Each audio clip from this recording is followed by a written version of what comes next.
आज हम एक नए टॉपिक पर डिस्कस करने जा रहे हैं। बहुत बच्चों का कमेंट्स था कि सर इक्वेशन में कहीं H2 लगा देते हैं, कहीं Cl2 लगा देते हैं, कहीं Na लगाते हैं, कहाँ लगना है नहीं लगना है, क्यों ऐसा होता है। तो लगा कि कुछ बच्चे कंफ्यूज्ड हैं। तो ये वीडियो सिर्फ ऐसे बच्चों के लिए है जो लर्नर हैं, जिन्हें इक्वेशन लिखने में कठिनाई होती है कि कैसे लिखना है। तो यानी ये इक्वेशन लिखने की एक बेसिक जानकारी है। तो उसी पे हम थोड़ा सा इसको आज क्लैरिफाई करने का प्रयास कर रहे हैं। अब देखिए बोर्ड पर कुछ इक्वेशन हम लिख चुके हैं। हेडिंग है आपका राइटिंग ए केमिकल इक्वेशन, यानी रासायनिक समीकरण लिखना।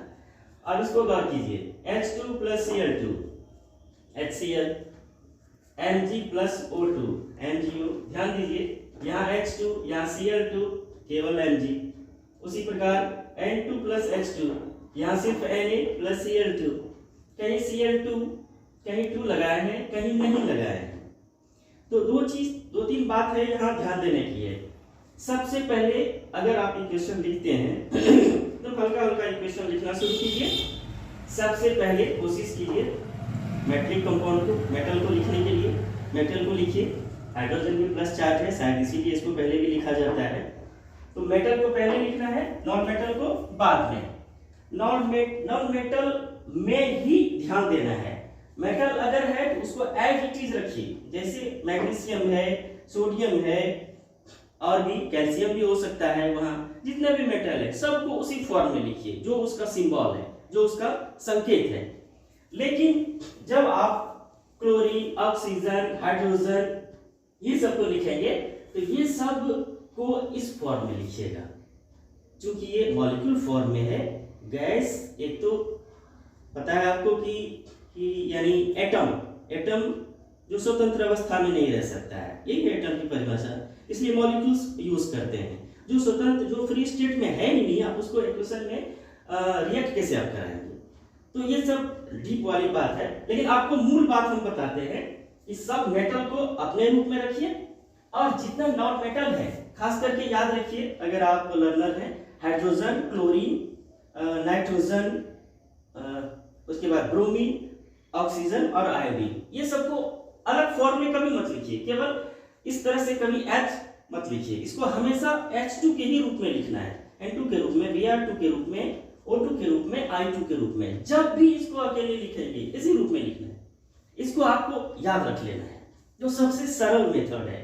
अब बाकी आपका जैसे मैग्नीशियम है, सोडियम है, अगर कैल्शियम भी आप लिखना चाहते हैं Ca+O2 तो इसको भी आप लिख सकते हैं इसी तरह।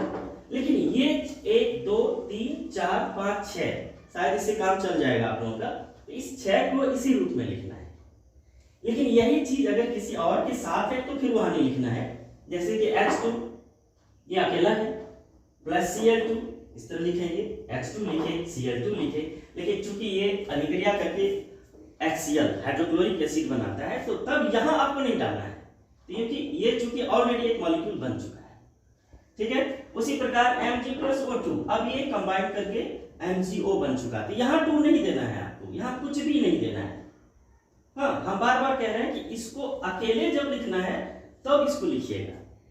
अदरवाइज किसी के साथ अगर है तो वो तो फिर एक कंपाउंड बन गया है। अब वो कैसे बनता है, अब यहाँ एक चीज आप और गौर कीजिएगा कि सोडियम क्लोरीन से रिएक्ट करके सोडियम क्लोराइड बनाया, इसका फॉर्मूला है NaCl। सोडियम ऑक्सीजन से जब रिएक्ट करता है ये सोडियम ऑक्साइड बनाता है, इसका फॉर्मूला हो गया Na2O। तो ये NaCl और ये Na2O क्यों, ये फॉर्मूलेशन है। और ये ऐसा क्यों इसका फॉर्मूला है, तो एक केमिकल फॉर्मूला कैसे बनता है, इस पर हम एक वीडियो आपको दे चुके हैं। आप वहां जाइए, आपका ये कंसेप्ट भी क्लियर हो जाएगा। हमको लगता है आप समझ गए होंगे, और थोड़ा थोड़ा करके प्रैक्टिस कीजिए, सब आसान हो जाएगा। ओके, आज इतना ही। Thank you.